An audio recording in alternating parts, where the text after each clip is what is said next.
Selamat datang di channel ini. Selamat hari Minggu dan selamat merayakan Hari Raya Santa Praun Maria diangkat ke surga. Sahabat-sahabatku yang terkasih, pada hari ini Gereja Katolik Indonesia merayakan Hari Raya Santa Praun Maria diangkat ke surga, yang sebenarnya perayaan ini jatuh pada tanggal 15 Agustus beberapa hari yang lalu, tetapi dipindahkan ke hari Minggu terdekat, yaitu hari ini.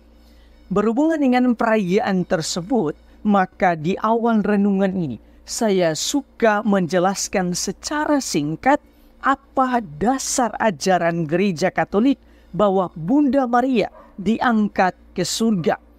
Penjelasan ini saya sadur dari katolisitas.org.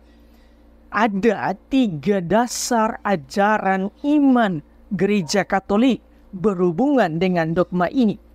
Yang pertama ialah Bunda Maria adalah tabut perjanjian baru yang selalu berada dalam kesatuan dengan Kristus yang dikandungnya.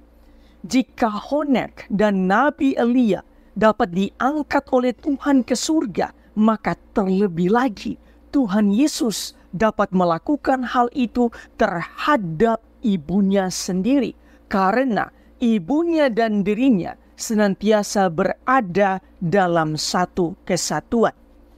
Yang kedua ialah di dalam perjanjian lama, Raja Salomo menghormati ibunya Batsheba, sehingga ia menyediakan tempat bagi ibunya di sebelah kanannya. 1 Raja-Raja pasal 2 ayat 19.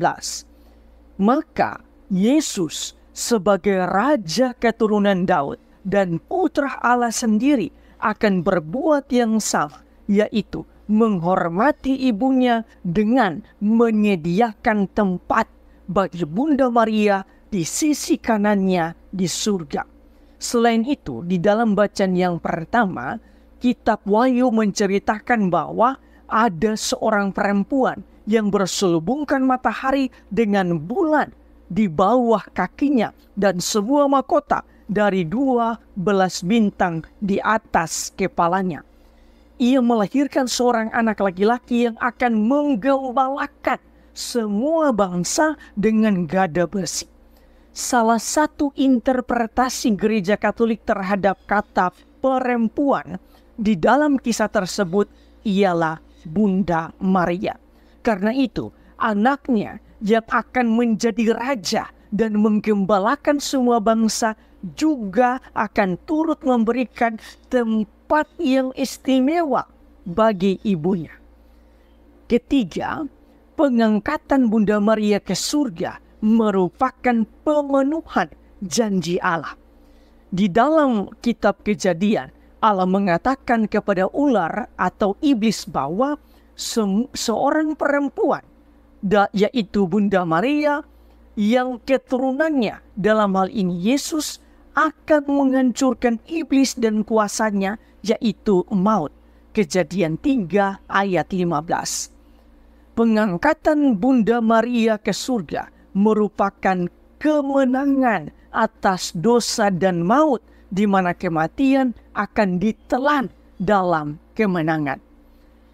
Pemenuhan lainnya ialah sebagaimana dikatakan oleh Santo Paulus bahwa jika kita menderita bersama-sama dengan Kristus, maka kita juga akan dipermuliakan bersama-sama dengan Kristus. Bunda Maria telah menderita bersama dengan Kristus putranya sebagaimana yang dinubuatkan oleh Simeon, dan puncak dari penderitaan Bunda Maria ialah saat Bunda Maria menyaksikan sengsara dan wafat putranya. Maka pengangkatan Bunda Maria pun menjadi pemenuhan terhadap janji Tuhan bahwa barang siapa menderita bersama dengannya akan dimuliakan bersama dengan Tuhan juga. Injil hari ini mengisahkan tentang Magnificat atau nyanyian pujian Maria kepada Allah. Bunda Maria mengatakan, jiwaku memuliakan Tuhan dan hatiku bergembira karena Allah juru selamatku. Sebab ia telah memperhatikan kerendahan hambanya.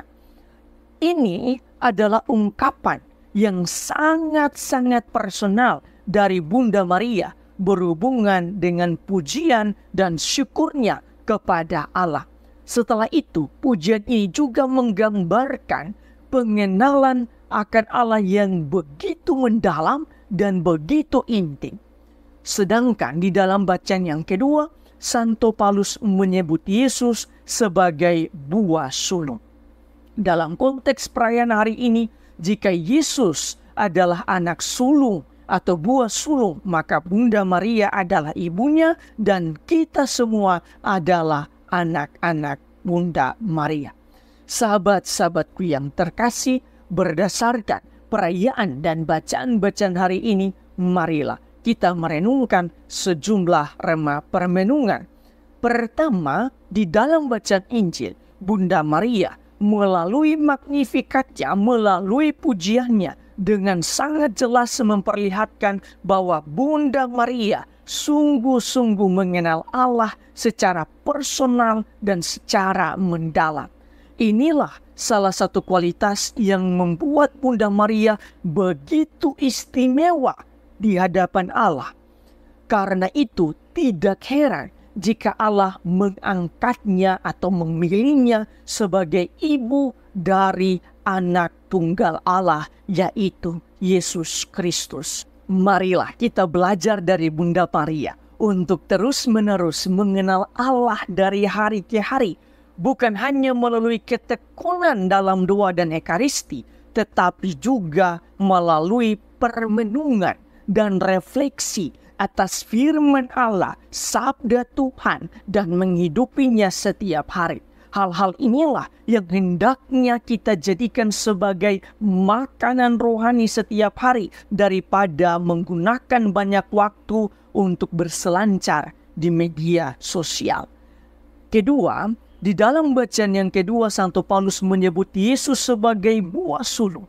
Saya suka merenungkannya dalam konteks dengan Bunda Maria, di mana Yesus yang juga adalah yang sulung dari Bunda Maria. Jika Yesus adalah yang sulung, maka kita semua yang percaya pada Yesus adalah juga anak-anak Bunda Maria. Karena itu, jika kita hendak mengenal Allah secara lebih dekat, maka datanglah kepada Bunda Maria. Sebab Bunda Maria adalah ibu kita semua. Sekaligus juga ia tahu cara yang tepat untuk mengenal Allah secara lebih dekat, secara lebih mendalam, secara lebih intim. Dan juga Bunda Maria tahu cara yang tepat untuk mengangkat kita ke surga supaya kita bisa bergabung bersama dengannya di dalam kerajaan surga. Di akhir renungan ini, saya suka mengutip kata-kata Paus Fransiskus. Paus mengatakan, setiap saat ketika kita mempunyai kesulitan, kita harus selalu berlari atau datang kepada Bunda Maria. Dan Bunda Maria akan segera datang membantu kita. Tuhan memberkati Anda semua.